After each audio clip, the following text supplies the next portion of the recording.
স্বাগত।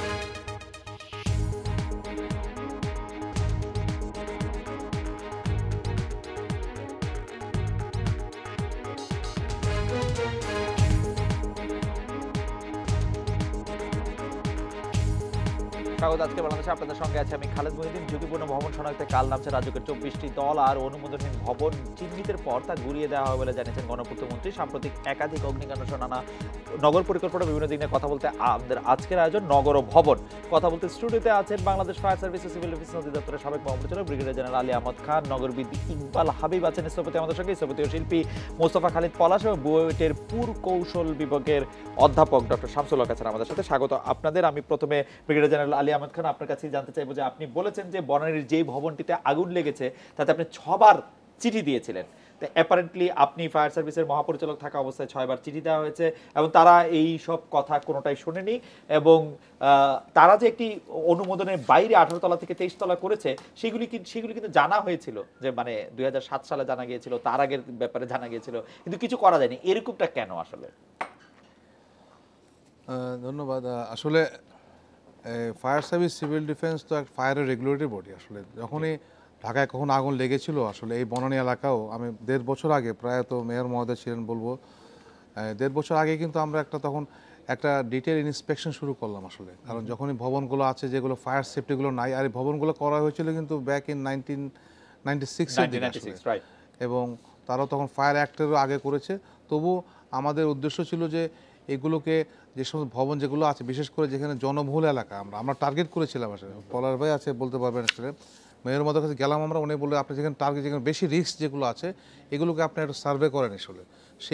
সেই ভিত্তিতেই কিন্তু আমরা বিশেষ করে এই হাইরাইজ বিল্ডিং, যেখানে বড় বড় এই যে এখানে কর্পোরেট অফিস যেগুলো আছে, দেন ইউনিভার্সিটি বিল্ডিং, তারপরে সাথে সাথে কিন্তু আরও হসপিটালগুলোকে আমরা করলাম আসলে। এবং এটা একটা ব্যাপক একটা ভয়াবহ চিত্র বেরিয়ে আসলো আসলে। সেফটির ব্যাপারে কোনো কিছু নাই, কারণ এই আইন না মানার একটা প্রবণতা রয়ে গিয়েছিল। তারপরেও কিন্তু আমরা বিশেষ করে উদ্দেশ্য ছিল যে কারেক্টিভ মেজার নেওয়ার জন্য আসলে। কিছু কিছু জায়গায় আমরা বললাম আপনাদের এইগুলো করেন, আপনার কারেক্টিভ মেজারগুলো নেন, সেভাবে আমরা চিঠি দিচ্ছিলাম। কারণ আমাদের লিগাল একটা অ্যাকশন নেওয়ার আগে একটা ভিত স্বাস্থ্য লিগ্যাল অ্যাকশনটা কি আপনাদের, যেহেতু কোনো তদন্ত বা প্রসিকিউশন নাই? আমাদের যেটা আছে মনে কর যে অগ্নি ঝুঁকি, যেটা আমাদের 2003 অ্যাক্টে যেটা আছে, এই 8 নম্বর ধারায় যেটা আছে, ঝুঁকিপূর্ণ হলে আমরা ঝুঁকিপূর্ণ ভবন ঘোষণা করতে পারি। সে একটা ডিজি করতে পারে। কি হবে আসলে ঘোষণা করে যেটা করতে পারে, তখন সে লিগালি কিন্তু পরিত্যক্ত ঘোষণা করতে হবে আসলে, সেখানে আছে। বাট আমাদের যেহেতু এরকম কোনো ভবনকে ঝুঁকিপূর্ণ ঘোষণা করেছেন, আমরাও এর আগে কয়েকটা করেছিলাম আসলে এখানে আছে। তারপরেও কিন্তু দেখা যাচ্ছে যখন আমরা এই ঘোষণা করেছি, তারপরে কিন্তু তারা কিন্তু আইনের দ্বার পর্যন্ত চলে যায়। তারপরে ওখানে তারা কিন্তু আবার এখানে এক সময় নিয়ে আসে, আবার খুবই ইন্টারেস্টিং সময় নিয়ে আসে। আমরা ফিরবো আপনার কাছে ব্রিগেডিয়ার আলী আহমদ খান। আমি একটু ইকবাল হাবিব ভাই আপনার কাছে আসতে চাই যে স্থপতি হিসাবে আমি একটি বিষয় জানতে চাই। এফআর টাওয়ার 18 তলা অনুমোদন নেওয়া হয়েছে, তারপর এটাকে 23 তলা করা হয়েছে। এটিও তো কোনো না কোনো প্রকৌশলী করেছেন, কোনো না কোনো সিভিল ইঞ্জিনিয়ার করেছেন, কোনো না কোনো, তাই কি নাকি এটি উনি নিজেই রাজমিস্ত্রি ডেকে এটি করে ফেলেছেন? কেউ না কেউ হয়তো করেছে, এটি বের করা দরকার যদি কেউ করে থাকে। কিন্তু অনুমোদন যিনি দিলেন, যে মুহূর্তে তিনি অনুমোদন দিলেন, এটি জায়েজ যদি অনুমোদন দিয়ে থাকেন। আচ্ছা খালেদ, আপনি হঠাৎ করেই এই যে আমরা সবাই মিলে এই ফারুক রূপায়ণ টাওয়ার নিয়ে কনসেন্ট্রেটেড, আচ্ছা তার পাশে যে ভবনগুলো, ধরেন এই যে ইকবাল টাওয়ার বা আরো অনেকগুলো টাওয়ার এখন উপরে তালা বানাচ্ছে, তার মানে আমাদের চোখ পড়ছে না, এবং কেউ তার কথা, যতক্ষণ পর্যন্ত, আমি কথাটা পরিষ্কার করে বলি, ভবনে আগুন ধরলে কিংবা ধসে পড়লে অননুমোদিত, গাড়ি আমার সন্তান হত্যা করলে তখন আমি জানি অবৈধ চালক অথবা যান, তার আগে নয় কেন? এই দায় মোচন হচ্ছে না এই জন্য যে আমাদের সকলেই আমরা ধরে নেই এই ভবন মালিকরা আমার চেয়ে অনেক শক্তিশালী, অথবা তাদের অন্য যে শক্তি আছে সেই শক্তির কাছে আমি নিজেই পরাভূত নত জানো। এই প্রক্রিয়া যদি আপনি না দেখেন, এর রহস্য বার করার বাদ বাকিগুলোর রহস্য দেখেন। আমার মনে হয় এখন এই সমস্ত বাদ দিয়ে আমাদের যান বাঁচানোর জন্য যে কাজটা করা দরকার, আমরা আজকেও মেয়রের সাথে বসছিলাম, সেখানে পরিষ্কার ভাষায় বলেছি আপনার এখন কমপ্লায়েন্স অডিট করুন, করে যে ভবনগুলো অন্তত জানমাল বাঁচানোর জন্য বেসিক জিনিসগুলো নাই, অগ্নি নিরাপত্তাজনিত, ভূমিকম্পজনিত, সেগুলো ঠিক করেন। অগ্নি নিরাপত্তার 3টি বিষয় রয়েছে, 3টাকে ধরেই ঠিক করতে হবে। এক, সতর্কতা দেওয়া, অ্যালার্ম করা, আরেকটা হচ্ছে নির্গমন, বেরিয়ে যাওয়া, এবং আরেকটা হচ্ছে নির্বাপন। এই 3টিকে ধরে অন্তত মানুষগুলো বাঁচুক, তারপরে আপনি অন্য কার্যক্রম দেখেন। রাজুকের মাধ্যমে আমাদের মাননীয় মন্ত্রী বলছেন 15 দিনের মধ্যে যত অবৈধ সব ঘুরিয়ে দেবেন। এই সমস্ত প্রতিশ্রুতি যে বাস্তবায়ন সম্ভব না, এটা জানি বলেই জোরহাত করে বলছি, বাদ দেন না। তার চেয়ে বরং আপাতত রাজুকের টেভিয়েশন এটা আমরা দীর্ঘমেয়াদী কার্যক্রম, যান বাঁচানোর জন্য মার্কেটগুলো এবং উচ্চতল বহুতল ভবনগুলো একটা এবং হসপিটাল সহ যে সমস্ত জায়গাগুলো জনমানুষ অনেক বেশি মানুষ যায়, তাদের প্রাণ ভিক্ষা চাইছি। এবং সেজন্য এই ভবনগুলোর অডিট কমপ্লায়েন্স অডিট করে জরুরি ভিত্তিতে কি রেকটিফিকেশন করা দরকার, যাতে করে মানুষ নির্গমন হতে পারে, সতর্ক হতে পারে। যদি জানতো, অ্যালার্ম যদি বাঁচতো, অন্তত সবাই চলে যেতে পারতো।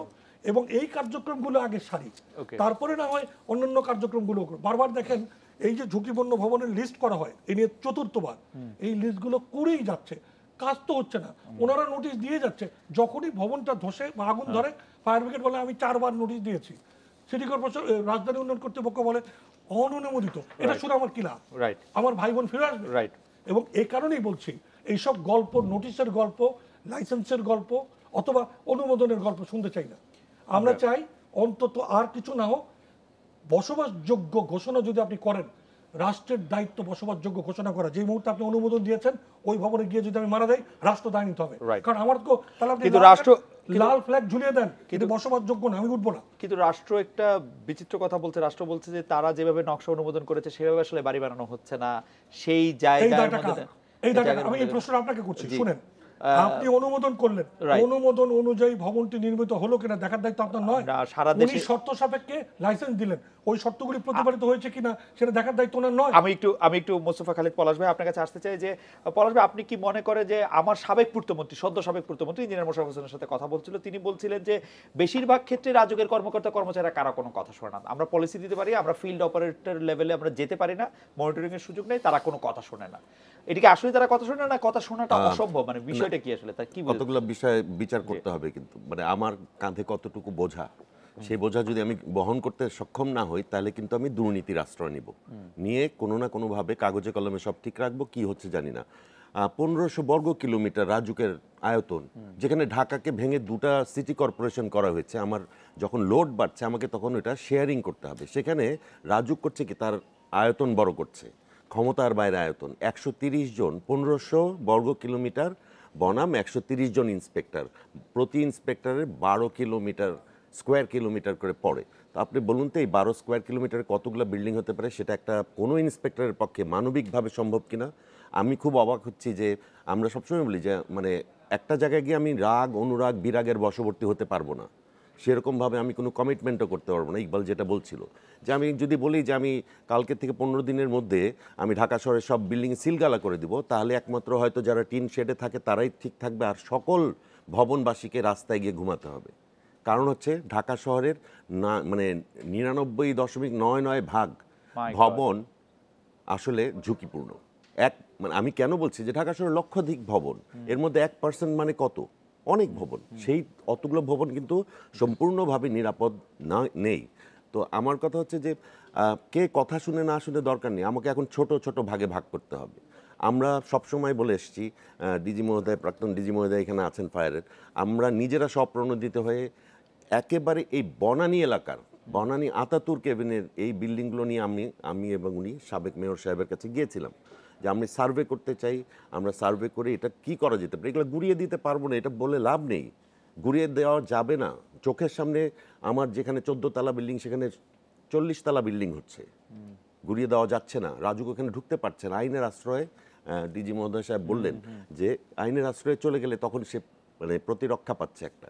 তো সেই ক্ষেত্রে আমাকে কি করতে হবে, তাকে মানে শুশ্রূষা করতে হবে, করে তাকে ঠিক করতে হবে, ঠিক করে দিয়ে আমার সন্তান ওখানে যাবে অফিস করতে, আমার সন্তানকে বলতে হবে তুমি গিয়ে আগে দেখো তো তোমার, আমার সন্তানকে এডুকেট করতে হবে যে তুমি গিয়ে দেখো তোমার যে বিল্ডিংটা, গ্যারান্টি দিয়ে বলছি ওই রোতে 2টা কি 3টা বিল্ডিং হতে পারে যেটা সত্যিকার অর্থে ফায়ার এক্সিট প্রপারলি ডিজাইন করা আছে, আর একটারও নেই। এই গ্যারান্টি থেকে আমি জোর দিয়ে বারবার প্রতিবার বলেছি যে আমার এটাকে সার্ভে করুন। পুরো ঢাকা শহর একবারে রিপেয়ার করা যাবে না, আমরা একটা মডেল প্রজেক্ট নিয়ে শুরু করতে পারি, করে আমরা আমাদের এই জিনিসগুলো রেকটিফাই করতে পারি। প্রফেসর শামসুল হক, আমি আপনার কাছে সব শেষে আসলাম, আপনার কাছ থেকে জানতে চাইবো যে আসলে এই মুহূর্তে কোনটি সবার আগে করা উচিত? যে আমরা পূর্তমন্ত্রীর কাছে শুনছি যে 24টা টিম কালকে যাবে, তারপরে যেগুলি কমপ্লায়েন্স নাই সেগুলি আসলে ঘুরিয়ে দেওয়া যাবে, যেখানে আসলে দুজন আর্কিটেক্ট বলছেন যে এটা আসলে সম্ভব না। আপনি কি মনে করছেন? ধন্যবাদ আপনাকে। আসলে আমিও মনে করি এখন উত্তেজনার বশতে অথবা জনগণকে আশ্বস্ত করার জন্য এই কথাগুলি বলতে হয়, বলার জন্য বলছেন। কিন্তু দায়িত্বশীল পদে বসে যেটা অ্যাচিভেবল না এই ধরনের কথা বলেও কিন্তু আমাদের ডাইলিউট করা উচিত না। ব্যক্তিগতভাবে আমি মনে করব আজকে যেই ঘটনাগুলি বা এই কয়েকদিন ঘটনাগুলি দেখে এই যে আমরা বসছি কথাগুলি বলছি, আমি বলবো আমাদের অ্যাপারেটাসটা কিন্তু বড় করতে হবে। পুরান টাউনে কিছুদিন আগে অগ্নিকাণ্ড হলো, বললাম পুরনো টাউন, অনেক কিছু এলোমেলো হয়ে গেছে, কিছু আমরা করতে পারিনি। আধুনিক ঢাকাতে আমরা দেখতে পাচ্ছি এত বড় বিল্ডিং, তারও যদি ন্যূনতম ফায়ার ফাইটিংয়ের অ্যাপারেটাসগুলি না থাকে, তাহলে এই যে সারা বাংলাদেশে অনিয়ন্ত্রিতভাবে এই বিল্ডিংগুলি হচ্ছে, কোন বাংলাদেশের প্রতিচ্ছবি দেখছি আমরা? আমরা এই যে ইকবাল হাবিব রাইটলি বলল, ঘটনা ঘটলে পরে ওই বিল্ডিং কেন্দ্রিক সব চিন্তা ভাবনা চলে আসে। আসলে প্রত্যেকটা বিল্ডিং কিন্তু আমি বলবো আনহেলদি। আমি জানি না, আমি যখন এই ছবিগুলি দেখছিলাম ওই করিডোরের মাল্টি স্টোরিড, এটা মাশরুমিং হয়ে আছে আমার কাছে মনে হয়, কিন্তু ট্রান্সপোর্টেশন পয়েন্ট অফ ভিউতে আমি যখন বিল্ডিংগুলির তাকাই, তার সেটব্যাকটা কোথায়? ফুটপাথ, তারপরেই দেখতেছি এই হইল গিয়ে মাল্টি স্টোরিড বিল্ডিংগুলি। এটা তো প্রথমেই তো হলো গ্রামাটিক্যাল 5 মিস্টেক। ফুট জায়গা রাখতে হবে। ডেফিনেটলি একটা ফুটপাথ, তারপর আপনার হাই রাইজ বিল্ডিং করছেন, তার যে সেটব্যাক পলিসি রাস্তার থেকে, সেটা ন্যূনতম রাখা হয়নি। তাহলে এই যে রাস্তা 60 ফিট থাকলে বিল্ডিং এততলা করা যাবে, অথবা 100 ফিট থাকলে এটা করা যাবে, এটা টোটালি একটা অবৈজ্ঞানিক পন্থায় রাজুকে এই অনুমোদনগুলি দিয়ে যাচ্ছে। বিজ্ঞান কিন্তু তা বলে না। রাস্তা সামনে আছে, কিন্তু গাড়ি চলে কি না, ট্রাফিক ইম্প্যাক্ট অ্যাসেসমেন্ট করে তারপরে এস্টাবলিশমেন্টের ছাড়পত্র দিতে হবে। আমি একটা টাউনকে বিজ্ঞান ভিত্তিক যদি আমি এটাকে উন্নয়ন না করি, এই যে ওনারা আলী যখন ফায়ার ফাইট করতে যান, আরে কনজেশনের জন্যই তো আগাতে পারেন না। রাইট। আমি একটা বিরতি নিব, আপনাকে এই জায়গা থেকে শুরু করতে চাই, কিন্তু আমাদের একজন দর্শক একটি প্রশ্ন করেছেন, তার প্রশ্নের উত্তরটা আপনাদের দুজনের যে কোনো কারোর কাছ থেকে, যে আসলে আগুনটি লেগেছে আমরা যদি ধরি 1:45 12:30 ওইটার মধ্যে, পুরনো প্রশ্ন, কিন্তু সিঁড়ি দিয়ে লোকগুলি নেমে যেতে পারলো না কেন? মানে 25 জন মানুষকে কেন মারা যেতে হলো? এটি একটু কি পলাশ ভাই একটু বলবেন, তারপরে বলতে চাই এই বিষয়ে। আমরা একটা বিরতি নিব, একটু যদি খুব সংক্ষেপে বলেন। সংক্ষেপে হচ্ছে যে নামতে পারেনি কারণ আগুন যখন এক জায়গা থেকে আরেক জায়গায় যায়, তার বাহন লাগে মানে জ্বালানি লাগে, তার সময় নেয় সে।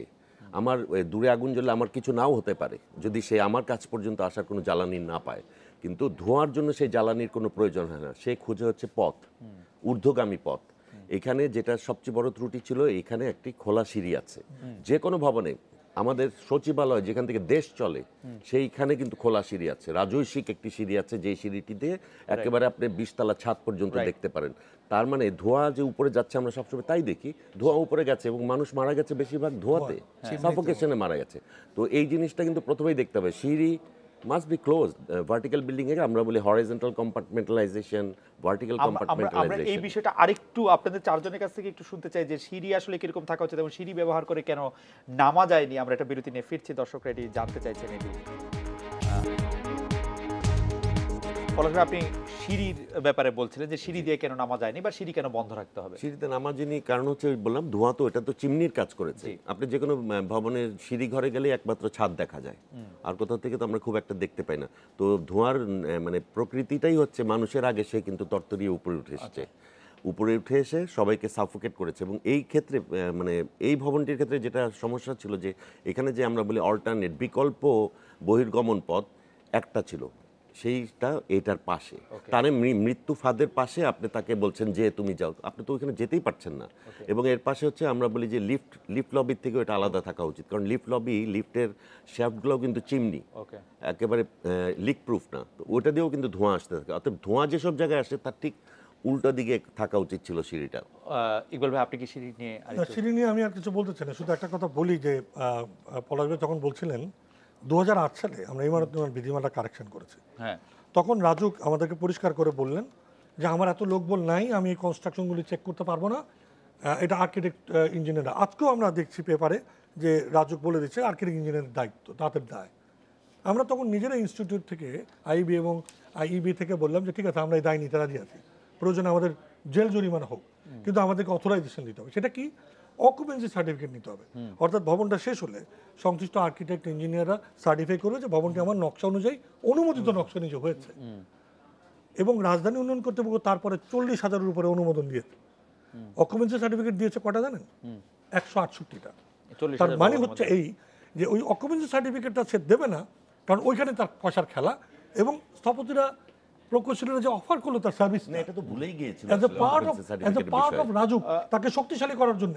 এই মানিটা বুঝছেন তো? এই সংস্থাটা রাজধানী উন্নয়ন কর্তৃপক্ষ বাদ দিয়ে যদি বলেন রাজধানী অবনয়ন কর্তৃপক্ষ, হয়তো না, কিন্তু এই ইকবাল ভাই, আমি আসছি আপনার কাছে, আপনি এই জায়গাটা একটু মনে রাখবেন। আমি একটু অকুপেন্সি সার্টিফিকেট সম্পর্কে বলি। অকুপেন্সি, আপনারা যে অকুপেন্সি সার্টিফিকেট নেন অনেক ক্ষেত্রে সেটিও আসলে নেয়ার ক্ষেত্রে কোনো বাধ্যবাধকতা দেখায় না। অকুপেন্সি সার্টিফিকেট আমরা ফায়ার অকুপেন্সি সার্টিফিকেট দিই যখন, কিন্তু ওরা যখন আমরা এনওসি দেওয়ার পরে বিল্ডিংটা যখন হচ্ছে, কিন্তু তারপরে কিন্তু এরপরে কিন্তু বিল্ডিং এ ওরা উঠে যাচ্ছে, কিন্তু যারা অকুপেন্টে যাবে, কিন্তু পরবর্তীতে কিন্তু এটা নেওয়া নেয় অনেকে। বাট আমরা কিন্তু রিসেন্টলি কিন্তু যেহেতু আমরা আলাপ করেছিলাম যখন এই যে ইকবাল ভাই তারপর আছে পলাশ ভাইয়ের সাথে, যখন আমরা অকুপেন্সি সার্টিফিকেট ইস্যু করার জন্য এবং মেয়র মহোদয় বলো, তখন কিন্তু আমরা সবাইকে একটা সার্কুলার দিয়েছি যাতে যে অকুপেন্সি সার্টিফিকেট আপনারা নিয়ে নেন।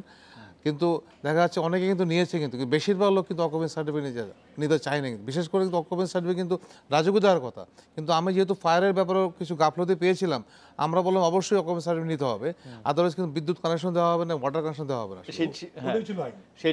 সেটার ক্ষেত্রে পাচ্ছে কিভাবে এই ইউটিলিটি কানেকশনগুলি পাচ্ছে কিভাবে, তারপরে পাচ্ছে কিভাবে? সরকারের হাতগুলো পরস্পরের সাথে যুথবদ্ধ নয়, এবং রাজধানী উন্নয়ন কর্তৃপক্ষ এই নিয়ন্ত্রণটা করে নাই বলেই ওই অকুপেন্সি সার্টিফিকেট না নিয়েও বিদ্যুৎ, গ্যাস, পানির সংযোগ পেয়ে গেছে। কিন্তু প্রফেসর শামসুল হক, আমার মনে আছে যখন গুলশানে ডিএনসিসি মার্কেটে প্রথমবার আগুন লাগে, আমাদের তিনি মহাপরিচালক ছিলেন ফায়ার সার্ভিস এন্ড সিভিল ডিফেন্সের ব্রিগেডিয়ার জেনারেল আলী আহমেদ খান, তিনি আমাদের এই অনুষ্ঠানে এসে বলেছিলেন যে আসলে এই ফায়ার অকুপেন্সি সার্টিফিকেট যদি না নেওয়া হয় তাহলে এরকম আগুনের সংখ্যা আরো বাড়বে এবং এটি আসলে দেখার কেউ থাকবে না। তারপরেও কিন্তু আসলে 4 বছর, মানে এটি কিরকম? না, অকুপেন্সিটা সার্টিফিকেটটা এত সুন্দর একটা টুলস, আপনার লোক বলও কিন্তু লাগে না। আমার ড্রয়িং অনুযায়ী হলো কিনা এটার একটা সত্যায়ন করে কেউ যদি পায় সেই ইউটিলিটি কানেকশন পাবে, বিজনেস করতে পারবে। আর যদি অকুপেন্সি সার্টিফিকেটটা না পায় তাহলে সে কিন্তু বিজনেস করতে পারবে না। কমপ্লায়েন্ট তো এমনি হয়ে যায়। আমার মনে হয় যে সেটি রাজধানী উন্নয়ন কর্তৃপক্ষের জনাব ইকবাল হাবিব আপনি বলছিলেন, রাজধানী উন্নয়ন কর্তৃপক্ষের ক্ষেত্রে আমি আজকে সাবেক একজন পূর্তমন্ত্রী যিনি এখনকার সংসদ সদস্য, তিনি বলছেন রাজধানী উন্নয়ন কর্তৃপক্ষ কারো কথা শোনে না, বা তাদের কর্মকর্তা কর্মচারীরা যারা মাঠ পর্যায়ে আছে তারা কেউ কথা শোনে না। আজকে পূর্তমন্ত্রী গিয়ে কিন্তু বারবার এক ধরনের ধমক শাসিয়ে এসছেন। এই ক্ষমতার জোর বা উৎস আসলে কি হয়? আমি পলাশ ভাই এবং প্রফেসর শামসুল হক আপনার কাছ থেকে একটু জানতে চাই। এই সংস্থাটিকে আমরাই অথর্ব বানিয়েছি। এই সংস্থা তো আর একটা কোনো ব্যক্তি না, রাইট, এটা বদলাচ্ছে, মানুষ বদলাচ্ছে, কিন্তু তাকে আমরা অথর্ব করেছি দিনের পর দিন।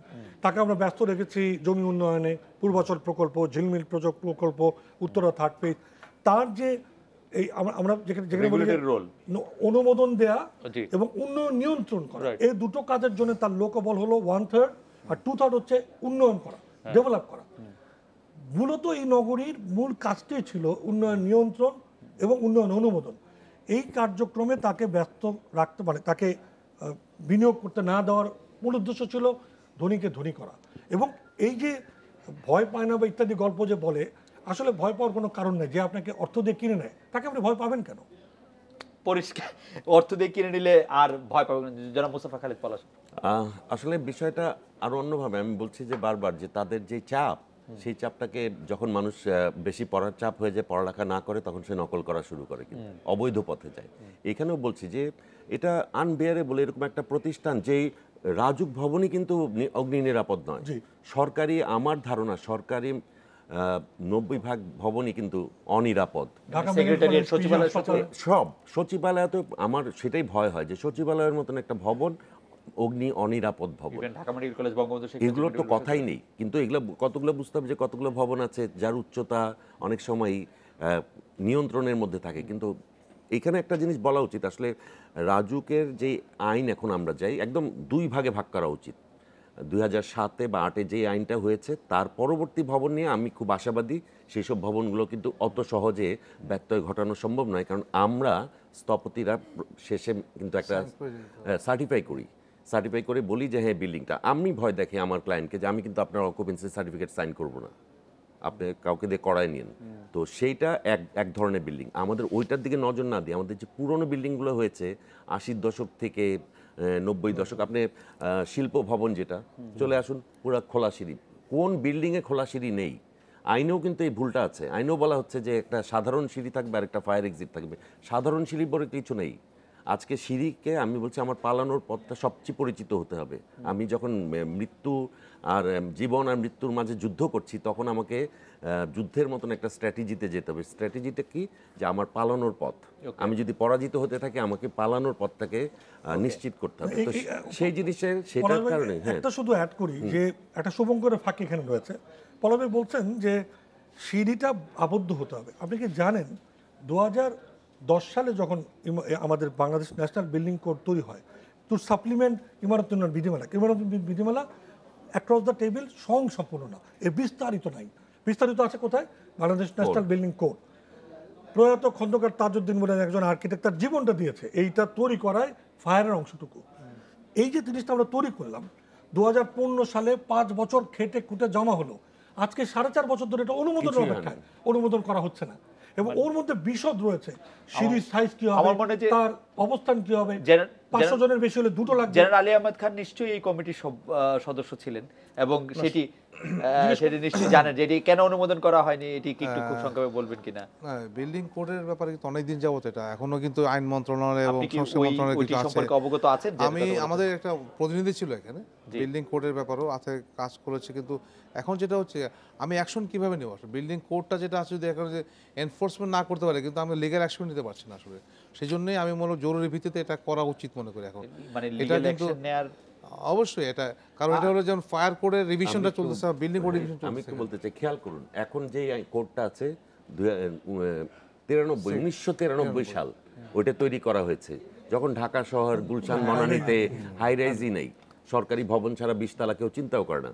সেটা পাস হয়েছে কবে জানেন? 2007-এ। তার মানে ততদিনে আমার সব কিছু পুরান হয়ে গেছে। ওই আইনের মধ্যে যা লেখা আছে বিশ্বে সব চেঞ্জ হয়েছে, আমার কিছু চেঞ্জ হয়নি। এখানে এসে আমরা আবার নতুনটা যখন করলাম, এখনো 5 বছর তো বলছে, আমরা তো করেছি 13-তে, কিন্তু এটা এখন 19-এ এসেও পাস হচ্ছে না। তার মানে আবার পুরনো। কিন্তু আমি সবসময় পুরনো যন্ত্র নিয়ে মাঠে নাম। প্রফেসর শামসুল হকের কাছে এই বিষয়ে একটু জানতে চাইবো। আমরা একটা বিরতি নিয়ে ফিরছি আপনার কাছে, আপনার মতামত জানতে চাইবো যে মানে আমি জানি না যে এইটার ক্ষেত্রে আমাদের উত্তরণে কোনো পথ আদৌ আছে কিনা। বিরতি নিয়ে ফিরছি আপনার কাছে। প্রফেসর শামসুল হকের কাছে আমরা জানতে চাইছিলাম যে এই বিষয়ে আপনার মতামত। না, আমি যেটা বলবো যে আমি অলওয়েজ কিন্তু সিস্টেম কারেকশনের পক্ষে। কারণ আমরা রাজুক যেভাবে ম্যান্ডেটেড ফাংশন তার দেওয়া আছে, সেইভাবে সে আমরা দেখতে পাচ্ছি ঢাকা শহরের মধ্যে ন্যূনতম যে ফায়ার ফাইটিংয়ের জন্য ফায়ার হাইড্রেন্টটা থাকে, সেটা কিন্তু আমাদের এখানে নাই। আমরা আধুনিক ঢাকার কথা বলছি, কিন্তু ফায়ার ফাইটিংয়ের জন্য এটাকে বলা হয় ন্যূনতম একটা ব্যবস্থাপনা। আমি সিস্টেম কারেকশনটা কেন বলছি? ঢাকায় নাই ঠিকই আছে, কিন্তু উত্তরা 3rd ফেজ রিসেন্টলি হচ্ছে এবং নাম দেওয়া হয়েছে পূর্বাচল মডেল টাউন, একদম নতুন 21 শতাব্দীর একটা টাউন। ফায়ার হাইড্রেন্ট নাই। তার মানে কি, আমি আগুন লাগার পর মালিককে ধরবো, আরও কয়েকজনকে ধরবো, কিন্তু আমি গোড়ায় যদি গলত করে রাখি, যারা নগর উন্নয়নের দায়িত্বপ্রাপ্ত এবং ম্যান্ডেটেড ফাংশন তাদেরকে দেওয়া হয়েছে, তারা যদি উদাসীন থাকে এবং অ্যাকাউন্টেবল না থাকে, তাহলে এই যে রিয়েক্টিভ ভেঙে ফেলবো, ডেমোলিশ করে ফেলবো, ওই রিয়েক্টিভ দিয়ে কিন্তু কখনো সাস্টেনেবিলিটি আসবে না। সাস্টেনেবিলিটির জন্য ইনস্টিটিউশনাল কারেকশন যদি না করা যায়, তাহলে এই ভুলের মাসুল আমরা দিব এবং তার সাথে রিয়েক্ট করে কিছু কিছু আমি লোক দেখানো কাজ করবো। এই জন্য পৃথিবীর সব দেশেই প্রথমে কিন্তু সিস্টেমটাকে কারেক্ট করে, যে গাফিলতিগুলি কোথার থেকে সূত্রপাত, কেন করছে, তাকে দায়বদ্ধ করা, এবং তার যদি লোকবলের ঘাটতি থাকে, তার যদি জ্ঞানের ঘাটতি থাকে, ক্যাপাসিটি বিল্ড করে তারপরে কিন্তু দেশকে আগিয়ে নিয়ে যেতে হয়। এরকম আমি জানি না আমরা ফায়ার হাইড্রেন্ট ছাড়া বাংলাদেশটা চলবে এবং ওনারা ফায়ার ফাইটিং করবে, এটা একটা আমি বলবো একটা আকাশ কুসুম কল্পনা। এবং আমাদের নতুন সিটিগুলিতে এটা নাই, এটার জন্য কিন্তু দায় অনেকেই এড়াতে পারেন না। ব্রিগেডিয়ার জেনারেল আলী আহমেদ খান, আপনার কাছে এটি সহ একটি জানতে চাইবো যে 18টি সুপারিশ আমার যতদূর মনে পড়ে করা হয়েছিল যে ডিএনসিসি ভবনে যখন কয়েক বছর আগে আগুন লাগে এবং বেশ ক্ষয়ক্ষতি হয়, তখন সেই সুপারিশগুলি পালন করা কেন হয়নি আসলে? আমি ডিএনসিসির কথা তারপরে পরে একটা আলোচনা করতে যাচ্ছি, যেখানে এই Fire hydrant এর কথা প্রফেসর ফায়ার হাইড্রেটের কথা। তো ডিএনসিসি মার্কেটে কিন্তু এই রিসেন্টলি আবার একটা মানে আগুনটা লেগেছিল। যখন আগুনটা লেগেছিল ওই মার্কেটে কিন্তু 1 নম্বর বিল্ডিং, যেটা 1 নম্বর মার্কেটে, এগুলো অনেক পুরনো, কিন্তু এরা কিন্তু স্ট্রাকচারালি সাউন্ড ছিল না, প্লাস ফায়ার সেফটি কোনো কিছু বালাই ছিল না কিন্তু আসলে। যখন এনকোয়ারি হলো, এনকোয়ারি পরে এগুলো দেওয়া হলো, কিন্তু তারপরে কিন্তু সিটি কর্পোরেশনের কিন্তু দায়ভার ছিল, কিন্তু মার্কেট সিটি কর্পোরেশন অ্যাডমিনিস্ট্রেট করে কিন্তু ওরা। সিটি কর্পোরেশনের আন্ডারে কিন্তু আমাকে বলা হলো, সিটি কর্পোরেশনকে আমরা এই যেটা নোটিশ করার পরেও কিন্তু তাদের মাধ্যমে কিন্তু তারা কিন্তু এগুলো ডেভেলপ করে না, ডেভেলপ না করে কিন্তু সেগুলোকে আবার ভাড়া দিচ্ছে হবে, ভাড়া দেওয়া হচ্ছিল এগুলো অনেকটা কিন্তু মেকশিফট টাইপ একটা দোকান ছিল আসলে এখানে, যার জন্য কিন্তু আবার আগুন লেগেছে। এবং কিছু কিছু জায়গায় গ্যাস সিলিন্ডার, ইলেকট্রিক লাইন যেগুলো ছিল, এগুলো খুব দ্রুত আগুন লেগে গিয়েছে আসলে।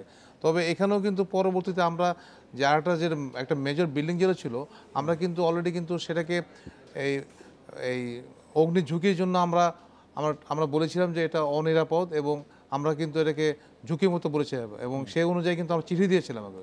পরবর্তীতে কিন্তু তারা কিন্তু এটা নিয়ে আদালতে গিয়েছে, আবার আদালতে যাওয়ার পরেও আপাতত এখন এটা হিয়ারিং পর্যায়ে আছে মন্ত্রী পরিষদের, আমাদের সাথে মিনিস্ট্রি লেভেলে একটা মন্ত্রী আছে। আমরা এটা অবৈধ ঘোষণা করেছি, যেটা ফায়ার রিস্ক, এটা ব্যবহার করা যাবে না আসলে। তারপর এই অবস্থা, এটা হ্যাঙ্গিং অবস্থা আছে আসলে। আচ্ছা, আমরা এটা নিয়ে আসলে আমাদের অন্য প্যানেলিস্টদের কথা শুনে ফায়ার হাইড্রেন্টটা নিয়ে যদি এখন যেটা হলো, এখন দেখেন যেটা আমাদের তো সিটিতে যেটা চ্যালেঞ্জগুলো মোকাবেলা করতে হচ্ছে, আমাদের একদিকে ট্রাফিক জ্যাম, আমাদের হচ্ছে এদিকে পানি নাই, কিন্তু পানি যদি না ফাইট করতে পারি না কিন্তু আমাদের, সেই জন্য কিন্তু আমাদের স্যার যেটা বলছিলেন আসলে এখন, যে হাইড্রেনগুলোকে আমাদের প্লেস করতে হবে, অ্যাট দ্য সেম টাইম হাইড্রেন নাও থাকতে পারে, যেহেতু আমরা কী করতে পারি, কিন্তু যেহেতু রেসপন্স টাইমটা আগুনটা খুব দ্রুত ছড়িয়ে যাচ্ছে কিন্তু আসলে, সেই জন্য বনানী, গুলশান, যে সমস্ত এলাকায় যদি আমরা রেসপন্স টাইম না করতে পারি, আমাদেরকে স্যাটেলাইট টাইপ স্টেশন করতে হবে আসলে। আমরাও যেটা করছি আপৎকালীন সমস্যার জন্য, কিন্তু আমরা এই সমস্ত স্টেশনে কিন্তু আমার বড় বড় পানিবাহী গাড়িগুলো রাখা হচ্ছে, কিন্তু কারণ যেহেতু আমাদের একটা এখন কন্টিনজেন্সি প্ল্যানটা কী করবো, এখন আমাদের হঠাৎ করে তো পানি চলে আসবে না।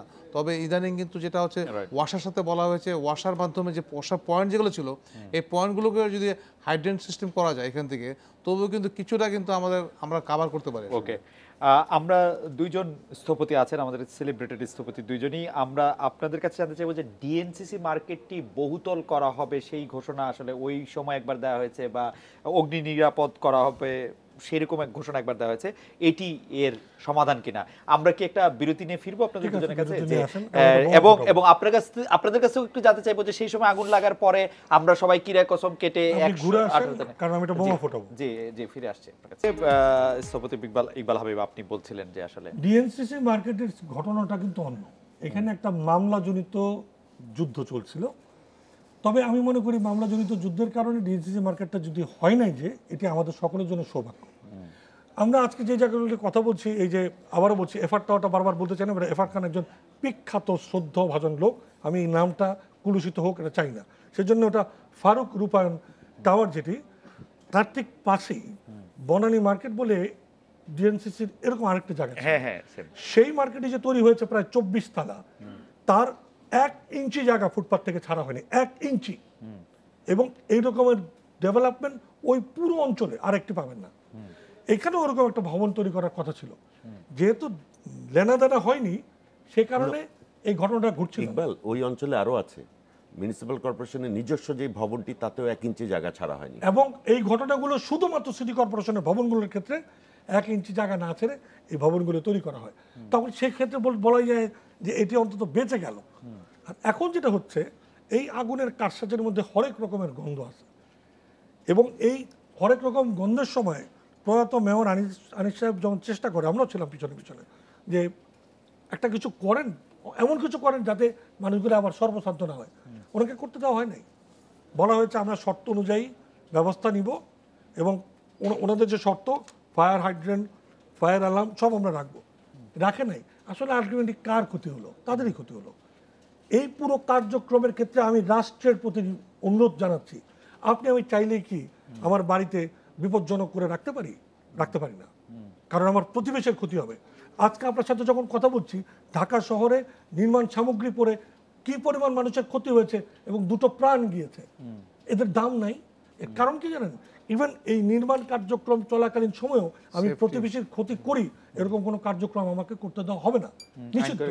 এবং এই সমস্ত কারণেই এই ডিএনসিসি মার্কেটের যারা এই ব্যবসায়ী তারা আসলে আত্মাহুতি দিয়েছেন নিজের লোভের কাছে, এবং এই লোভের কাছে সিটি কর্পোরেশনও নিজেকে বিকিয়ে দিচ্ছেন বলেই আজকে তদারকি করতে যাচ্ছেন, নিজের ভবনগুলি কি করবেন সেই প্রশ্ন কে করবে? মুস্তাফা খালিদ পলাশ, আপনি যদি এটা নিয়ে বলেন যে ডিএনসিসি মার্কেটটি আসলে ওই সময়ই বলা হয়েছিল যে এটা মৃত্যুকূপ, অগ্নিকূপ হয়ে থাকছে, এটা যদি এটা না করা হয়। এটা কিন্তু শুধু যে অগ্নি নিরাপত্তার দিক থেকে না, সব হ্যাঁ, কিছুর দিক আগুনটা থেকে কিন্তু খুব তাড়াতাড়ি নিয়ন্ত্রণে চলে এসেছে, কারণ এটা একতলা একটা ভবন, টিন শেড ছিল, খুব তাড়াতাড়ি, আর কাঁচা বাজার ছিল। পাশের ভবনটি কিন্তু এখনো আছে, এর আগে ধসে পড়েছে আগুন ধরে, আর এটা কিন্তু এমনি ধসে পড়তে পারে। এরকম অনেক ভবন আছে যেগুলোকে আসলে মানে অসম্ভব রকমের অনিরাপদ করা উচিত। হচ্ছে কি, বাণিজ্যের কাছে, এই বাজার অর্থনীতির কাছে, বাজার অর্থনীতির কাছে আমরা সর্বক্ষেত্রে পরাজিত হচ্ছি। সর্বক্ষেত্রে পরাজিত হওয়ার ফলাফলটা হচ্ছে এই যে জন অধ্যুষিত, এরকম ঢাকা শহরের মতন তো শহর আর নাই, পৃথিবীর কোথাও নাই। পার্শ্ববর্তী কলকাতাও এত লোক না, কলকাতাতেও এত বিল্ডিং নেই, এত গাড়ি নেই। সেই সব ক্ষেত্রে যখন কোনো দুর্ঘটনা ঘটে, সেইটার মানে বিপদটা অনেক মহামারী আকারে ধারণ করে। দ্বিতীয়ত, এই যে ভবন নির্মাণ হচ্ছে, আচ্ছা কাঁচের বিষয়ে, কাঁচ লাগাচ্ছি, বিল্ডিং খুব সুন্দর করে ফেলছি, এটার দুটো আসপেক্ট আছে। একটা আসপেক্ট হচ্ছে যে এটার আমরা গ্রিন ইস্যু, সাস্টেনেবিলিটি ইস্যুস নিয়ে কথা বলতে পারি। দ্বিতীয়ত বলতে পারি যে এই যে কাঁচগুলো ভেঙে ভেঙে পড়লো উপর থেকে, নিচে কত হাজার লোক ছিল। আমি কি ভেবেছি একবারও যে আমার এই কাঁচটা কি ধরনের হওয়া উচিত? এইবারের বিল্ডিং কোডেও আমি অনেকবার বলার পরে সেটা ইনক্লুড করা হয়নি যে আমার এই কাঁচা কাঁচ, আমরা বলি কাঁচা, আসলে এখন কাঁচা কাঁচ, অ্যানিল গ্লাস মানে কাঁচা কাঁচ, ওটা আপনি ব্যবহার করতে পারবেন না ভবনে, কোনো জায়গায় ব্যবহার করতে পারবেন না, কারণ ওটা আপনি ভাঙলে পরে বড় বড় টুকরা হয়ে উপর থেকে পড়বে, আস্ত খুলে পড়লে ওটা কাগজের শীটের মতন এমনি করে পড়তে থাকবে। সো আপনাকে কিছু সেফটি গ্লাসে যেতেই হবে। সেটাও কিন্তু কোনো ওইরকম আইন নেই ধরা বাঁধা। ওনারা যে কাঁচ ভাঙতে পারেন না অনেক সময় এইসব কারণেই হচ্ছে, কিন্তু ওই কাঁচ ভাঙলে তো নিজের গায়ে এসে পড়বে, রাইট। তো সেই জিনিসগুলোও থাকা উচিত ছিল আর কি। মানে আমি শুধু দুটি স্পেসিফিক বিষয়ে জানতে চাই যে এই যে আপনারাই আলোচনা করছিলেন বিরতির সময় যে এই সব গুলশান ডিএনসিসি মার্কেটে 1, মার্কেট 2 বা নিউ মার্কেটের মতো মার্কেটগুলিকে বহুতল ভবন করার ক্ষেত্রে সিটি কর্পোরেশনের একটা আগ্রহ দেখা যায়, ঘোষণা দেখা যায়, এটি আসলে ভালো কি মন্দ, বা এর ক্ষেত্রে আর কি কারণ আছে? পলাশ ভাই, আপনি যদি একটু বলেন। যে ভবন তো আমাদের লাগবে, হ্যাঁ, ভবন আমাদের লাগবে, আমাদের জমির পরিমাণও কম, রাইট, মানুষ বেড়ে গেছে, অনেক চাহিদা বেড়েছে, তো সেই হিসাবে কিন্তু আমাকে ভবন করতে হবে, কিন্তু সেই ভবনের পেছনের যেই উদ্দেশ্য, সেইখানে সততার দরকার। আমি ভবন করব মানুষের জন্য, আমার জন্য নয়। আমি স্থপতি ভবন নির্মাণ করব আমার উপর ভরসা করে, হাজার হাজার ওই মানুষ ওই ঘরে ঢুকে পড়বে, কিন্তু সেটা যদি মৃত্যুফাত হয় তার জন্য স্থপতি হিসাবে আমিও মাপ পাবো না, ডিএনসিসি মাপ পাবো না, কেউ মাপ পাবে না। আমরা প্রফেসর শামসুল হকের কাছে একটু জানতে চাই যে ঢাকা শহরের মধ্যে যেগুলি ওপেন মার্কেট আছে, যেমন নিউ মার্কেট বা ডিএনসিসি মার্কেট, যদিও কনজাস্টেড, আসলে নিয়ম মানা হচ্ছে না, সেই মার্কেটগুলি কি এরকম ওপেন মার্কেট রাখা উচিত, না এগুলিকে আসলে বহুতল ভবন করাই উচিত যদি সেফটি এনশিওর করে করা যায়? আমি সেফটির থেকে বেশি ধরবো হলো গিয়ে মাল্টি স্টোরিড হতে পারে, কিন্তু এখানে যারা ব্যবহারকারী আসবে, আসার যে রাস্তাটা আছে, এই ট্রাফিক লোড নিতে পারবে কিনা। বিজ্ঞান তো মানতে হবে আমাকে, আমি ভূমি ব্যবহারের ঘনত্ব করব চাইলেই তো করতে পারি না। তার প্রি রিকুইজিট হচ্ছে হলো এখানে যে জেনারেটেড ট্রাফিক আসবে, তার আসার পথগুলি কোথায়, সেগুলি যদি না থাকে, বিজ্ঞান বলে যে তুমি করতে পারবে না। সেফটি সিকিউরিটি কিন্তু আপনি 100 তলা বিল্ডিংয়েও কিন্তু চাইলে দিতে পারবেন, টেকনোলজি ইজ দেয়ার, কিন্তু ওই হাই রাইজ করার জন্য পূর্ব শর্ত হলো যে আমার গাড়িগুলি এখান দিয়ে চলতে পারবে কিনা। যদি চলতে না পারে তাহলে কিন্তু কোথাও বিজ্ঞান বলে না যে অ্যালাউ করতে হবে। এই বিজ্ঞানের ধারে কাছে কিন্তু আমরা নাই। আমাদের এখানে আমি যেটা বলবো আর কি, নিড অ্যান্ড গ্রিড থেকেই কিন্তু ডেভেলপমেন্টগুলি হয়। এই যে নিউ মার্কেটের পাশে সৌদি মার্কেট না দুবাই মার্কেট, যেন ওইটা কিন্তু আসলে নিউ মার্কেট পার্কিং লট হওয়ার কথা ছিল। এই ঢাকা শহর এখন পার্কিংয়ের ঝামেলায়, অন স্ট্রিট পার্কিং হয়ে আমাদের যে চলার যেই দরকার চাহিদাটা, সেটা কিন্তু আমাদের রাস্তা নিতে পারছে না। তাহলে পার্কিংটা আমাকে কোথাও না কোথাও দিতে হতো, এটা কে দিবে? এই অর্গানাইজেশনগুলি তো দেওয়ার কথা, কিন্তু এই অর্গানাইজেশনগুলি মানুষের উন্নয়নের কথা চিন্তা না করে ওনারা কিন্তু দোকানপাট করেন। আমার জানা মতে সিটি কর্পোরেশনে যে কোনো দোকান করলে পরে 8% মেয়র মহোদয়ের একটা রিজার্ভ থাকে, কারণ উনি অনেককে দান খয়রাত করতে পারেন সেখান থেকে। এই যে কতগুলি 8% অফ দ্য মার্কেটের যতগুলি শপিং হবে আর কি। তো আমি বলবো যে কোনো একটা রেগুলেটরি অথরিটি আমার ঘাটতি কোথায়, জনগণের জন্য পার্কিংয়ের যদি ঘাটতি হয়, নিউ মার্কেটের যদি একটা পার্কিংয়ের দরকার হয়, আমি কেন এখনো অন স্ট্রিট পার্কিং অ্যালাউ করছি? সেখানে তো জায়গা ছিল। এই কেনর উত্তরটা কিন্তু রাষ্ট্র কাউকে জিজ্ঞাসা করছে না, যেই কারণে কিন্তু আমাদের ডেভেলপমেন্ট মানি হলো গিয়ে কম্প্রোমাইজের ডেভেলপমেন্ট, সব কিছু কম্প্রোমাইজ করে করছি। ব্রিগেডিয়ার জেনারেল আলী আহমদ খান, আপনি এটা নিয়ে একটু কথা বলবেন কিনা? আমাদের একজন দর্শক জানতে চাইছিলেন আপনার কাছে, খুব সংক্ষেপে যদি আপনি বলেন যে বনানীতে আগুন লাগার পর, ভবনটিতে যেটি ফারুক রূপায়ণ টাওয়ার বলা হচ্ছে, আগুন লাগার পরে যেসব মানুষ নিচে দাঁড়িয়েছিলেন তারা আপনাদের কাজে অসুবিধা করেছেন কিনা? যারা আসলে ক্রাউড কন্ট্রোলে জানাটা চ্যালেঞ্জ আমাদের জন্য আসলে, কারণ যখন ক্রাউড কন্ট্রোল থাকতেছে আমাদের গাড়িগুলো, পানি গাড়ি যেতে আসতে পারছিল না এবং অ্যাম্বুলেন্সগুলো যা খুব অসুবিধা হচ্ছিল আসলে।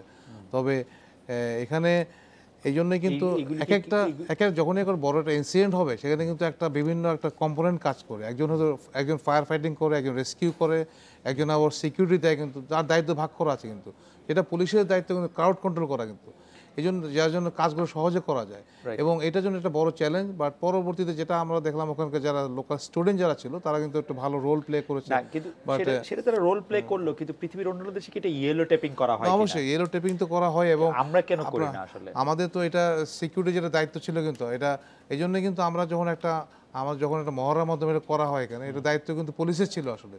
হয়তো পুলিশের দায়িত্ব যার যা দায়িত্ব করতে হবে, কিন্তু আমরা যদি সবাই দর্শক হয়ে যায় তাহলে তো সম্ভব না। আচ্ছা, এটা পুলিশের দায়িত্ব ছিল। আরেকটি জিনিস আপনি এই কথা বলতে বলতে আরেকটি ব্যাপার, যে সেটি হলো যে উপর থেকে পড়লে আমরা বিদেশি মুভি টুভিগুলিতে দেখি যে তারা অনেক বেশি সাসপেনশন ওলা সেটি থাকে, এইটিকে আমাদের বা নেট থাকে, সেটিকে আমাদের যেগুলো জাম্পিং প্যাডগুলো আছে আমাদের যখন দেখতে হচ্ছে, যখন কিন্তু এই জাম্পিং প্যাডগুলো লাগানো হবে, কিন্তু ওখানে কিন্তু একটা ল্যাডার ছিল, 2-3টা ল্যাডার ছিল। কিন্তু আমরা কোনটা প্রায়োরিটি, কোনটা জাম্পিং প্যাড লাগাবো নাকি আমরা ল্যাডার লাগাবো আসলে, স্পেস ওয়াজ সো ন্যারো মনে করেন। আমাদের যেটা একটা চ্যালেঞ্জ ছিল, আবার জাম্পিং প্যাডগুলো যেভাবে কাজগুলো ভেঙে পড়ছিল, জাম্পিং প্যাডগুলো দিলেও কিন্তু আপনার সবগুলো কিন্তু এখন যে একটা আলাদা থ্রেট ছিল আসলে। তবে জাম্পিং প্যাড কি আপনারা কোনোটাই দিয়েছিলেন, মানে একটাও দিয়েছিলেন? আমাদের জাম্পিং প্যাড এখানে করা হয় না এখানে, কারণ আমরা যখন ট্যাকটিক্যাল একটা অপারেশনাল চ্যালেঞ্জ দেখে আমরা দেখি এখানে, প্রথমে আমরা ল্যাডার দিয়ে আমরা নামানোর চেষ্টা করেছি আসলে, কারণ ওই জায়গায় স্পেসের খুবই স্বল্পতা ছিল আসলে। ল্যাডারটাই বেস্ট পসিবল। আমি একটা যুক্তিটা বলি শুনেন, মানুষের এই হাইরাইজগুলোতে কিভাবে নামতে হয় সেই রিহার্সেলগুলো, সেই মহড়া আমরা দেই না। মানুষ কিন্তু ওরা প্যানিক হয়ে যায়, নামবে কীভাবে সেটা জানে না, সাইনেসগুলো আমাদের নাই। আর সেখানে জাম্পিং মানে আপনাকে বুঝতে হবে যে সেটা আপনাকে ট্রেনিং দিতে হবে, কোনভাবে জাম্প করলে নামবে। এগুলো মুভিতে হয়, এগুলো practically this is not valid for 24 তলা বা 20 তলা ভবন। এগুলো এখন মনে হচ্ছে, আর তারের যে জঞ্জাল নিচে, ও তো জুতো মারা যাবে। মূল ব্যাপারটা হচ্ছে উচ্চতর ভবনের জন্য সুনির্দিষ্টকরণ আছে, স্থপতিরা সেইভাবে ডিজাইন করতে বাধ্য, প্রকৌশলীরা সেইভাবে এই পুরো বিল্ডিংয়ের অনন্য কারিগরি নকশা করতে বাধ্য, কিন্তু সেইগুলো হচ্ছে কিনা, লাগছে কিনা। আর একটা বড় ব্যাপার কি জানেন, আজকে আপনি অনুমোদন নিলেন, কমপ্লায়েন্সও করলেন, আপনি কি মনে করেন এটা বছরকে বছর একই থাকে? বছর বছর মেশিনগুলো সব ঠিক থাকে, বছর বছর পাম্প যেগুলো আমরা ফায়ার ফাইটিং করবো সেই ইকুইপমেন্টগুলো ওকে থাকে? আপনাকে প্রতি বছর রিনিউ করতে হবে, প্রতি বছর নবায়নযোগ্য অকুপেন্সি সার্টিফিকেশন একটা ব্যবস্থা করতে হবে। লিফট ছেড়ে পড়ে যাচ্ছে, বিকার, একদম বিকার নেই, মন্ত্রী চলে গেছিল লিফট ছেড়ে টেলিভিশনে। এইগুলো আমাদের, আমরা হয় কি জানেন, এক কথায় বলি, ওই গরুর গাড়িতে চড়া মানুষ এখন বুলেট ট্রেনে চলে যাচ্ছে। কিন্তু আমার যে এর জন্য সাংস্কৃতিক যে আপগ্রেডেশন দরকার, প্রস্তুতি দরকার, সেটার জন্য কোনো বিনিয়োগ করছি না। মোস্তফা খালিদ পলাশ, আমরা আপনার কাছ থেকে 30 সেকেন্ড ওই ব্যাপারে একটু শুনতে চাই। আমার বারবারই বলছি, আমাদেরকে এখন জনগণকে এটার জন্য এগিয়ে আসতে হবে, আমাকে সচেতন হতে হবে। আমি যেই বাসায় বাস করি, আমি যে অফিস করি, সেটা নিরাপদ কিনা সেটা নিশ্চিত করতে হবে। সরকারের উপর ভরসা করে থাকলে হবে না, আমাকে বেরিয়ে আসতে হবে। মানে আপনি যখন এই কথা বলছিলেন তখন অনেকে মতামত দিচ্ছে যে আমাদের এত অপশন আছে কিনা, এজ ইফ যে আমার কাছে ঢাকা শহরে 100টি বাড়ি, আমি ছোট একটা উদাহরণ দিই। আজকে বনানীর এই যে, আমি বারবার বলছি, এই একই অবস্থায় কিন্তু এই সবগুলো ভবন আছে।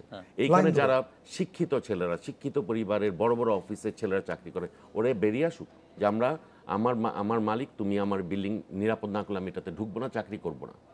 ওরা বেরিয়ে এসে প্রোটেস্ট করুক।